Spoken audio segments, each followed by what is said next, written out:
ನಮಸ್ತೆ. ನೀವು ಥೈರಾಯ್ಡ್ ಸಮಸ್ಯೆಯಿಂದ ಬಳಲ್ತಿರುವವರು ಕೆಲವರು ದಪ್ಪ ಆಗೋದನ್ನು ನೋಡಿರ್ಬೋದು, ಹಾಗೂ ಇನ್ನು ಕೆಲವರು ತೆಳ್ಳಗಾಗೋದನ್ನು ನೋಡಿರಬಹುದು.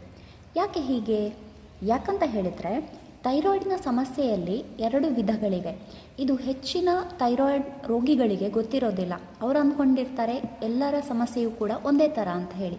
ಆದರೆ ಥೈರಾಯ್ಡಿನಲ್ಲಿ 2 ವಿಧಗಳಿವೆ. ಒಂದು ಹೈಪೋಥೈರಾಯ್ಡಿಸಮ್, ಇನ್ನೊಂದು ಹೈಪರ್ ಥೈರಾಯ್ಡಿಸಮ್. ಸೊ ಹೈಪೋಥೈರಾಯ್ಡಿಸಮ್ ಅಂತ ಹೇಳಿದರೆ ಏನು? ನಿಮಗೆ ಗೊತ್ತಿರಬಹುದು, ಥೈರಾಯ್ಡ್ 3 ರೀತಿಯ ಹಾರ್ಮೋನ್ಗಳನ್ನು ರಿಲೀಸ್ ಮಾಡ್ತದೆ. ಅದಕ್ಕೆ T3, T4 ಮತ್ತು TSH ಅಂತ ಹೇಳ್ತೇವೆ. ಇದನ್ನು ನೀವು ರಿಪೋರ್ಟ್ಗಳಲ್ಲಿ ನೋಡಿರಬಹುದು. ಈ ಹೈಪೋಥೈರಾಯ್ಡಿಸಮಲ್ಲಿ ಏನಾಗ್ತದೆ ಅಂತ ಹೇಳಿದರೆ, ಈ ಹಾರ್ಮೋನ್ಗಳ ಲೆವೆಲ್ ಕಡಿಮೆ ಆಗುತ್ತೆ. ಅಂದರೆ ಯಾವಾಗ ಥೈರಾಯ್ಡ್ ಗ್ರಂಥಿಯು ಸರಿಯಾಗಿ ಕೆಲಸ ಮಾಡೋದಿಲ್ವೋ, ಅದು ರಿಲೀಸ್ ಮಾಡುವ ಅಥವಾ ಉತ್ಪತ್ತಿ ಮಾಡುವಂತಹ ಹಾರ್ಮೋನ್ ಲೆವೆಲ್ ಕಡಿಮೆ ಆಗುತ್ತೆ. ಆದ್ದರಿಂದ ಅದಕ್ಕೆ ಹೈಪೋಥೈರಾಯ್ಡಿಸಮ್ ಅಂತ ಹೇಳ್ತೇವೆ. ಸೊ ಈ ಥೈರಾಯ್ಡ್ ಹಾರ್ಮೋನ್ಗಳು ಏನು ಮಾಡ್ತವೆ ಅಂತ ಹೇಳಿದರೆ, ಅವುಗಳ ಕೆಲಸ ನಮ್ಮ ಮೆಟಬಾಲಿಸಮ್ಗೆ ಹೆಲ್ಪ್ ಮಾಡೋದು. ಅಂದರೆ ನಾವು ತಿಂದ ಆಹಾರವನ್ನೆಲ್ಲ ಡೈಜೆಸ್ಟ್ ಮಾಡಲಿಕ್ಕೆ ಹೆಲ್ಪ್ ಮಾಡುವಂಥದ್ದು.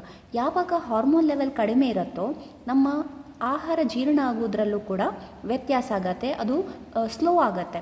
ಸೊ ಜೀರ್ಣ ಆಗೋದು ಸ್ಲೋ ಆದಾಗ ಆಟೋಮೆಟಿಕ್ಕಾಗಿ ತೂಕ ಜಾಸ್ತಿ ಆಗುತ್ತೆ.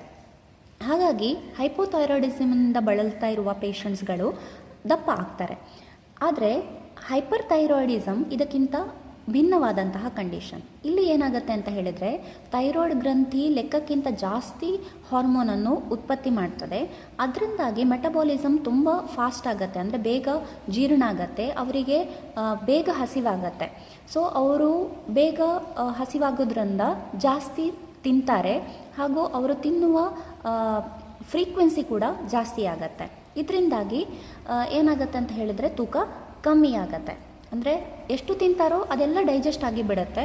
ಸೊ ಆ ಕಾರಣದಿಂದಾಗಿ ತೂಕ ಕಮ್ಮಿ ಆಗತ್ತೆ. ಸೊ ಹಾಗಾಗಿ ಥೈರಾಯ್ಡಿನ ಸಮಸ್ಯೆಯಲ್ಲಿ 2 ವಿಧ ಇರೋದ್ರಿಂದ, ನೀವು ಬಳಲ್ತಾ ಇರುವ ಸಮಸ್ಯೆ ಇನ್ನೊಬ್ಬರು ಬಳಲ್ತಾ ಇರುವ ಸಮಸ್ಯೆಗೆ ಮ್ಯಾಚ್ ಆಗೋದಿಲ್ಲ. ಸೊ ನಿಮ್ಮ ಮೆಡಿಸಿನ್ ಅವರ ಮೆಡಿಸಿನ್ಗೆ ಮ್ಯಾಚ್ ಆಗೋದಿಲ್ಲ, ಡೋಸೇಜ್ ಮ್ಯಾಚ್ ಆಗೋದಿಲ್ಲ, ಹಾಗೆ ಡಯಟ್ ಕೂಡ ಡಿಫ್ರೆಂಟ್ ಆಗಿರ್ತದೆ. ಸೊ ಇದಕ್ಕೆ ರಿಲೇಟೆಡ್ ನಿಮಗೆ ಬೇರೆ ಏನಾದರೂ ಮಾಹಿತಿ ಬೇಕಂತಂದರೆ ಕಮೆಂಟ್ನಲ್ಲಿ ಹೇಳಿ. Thank you.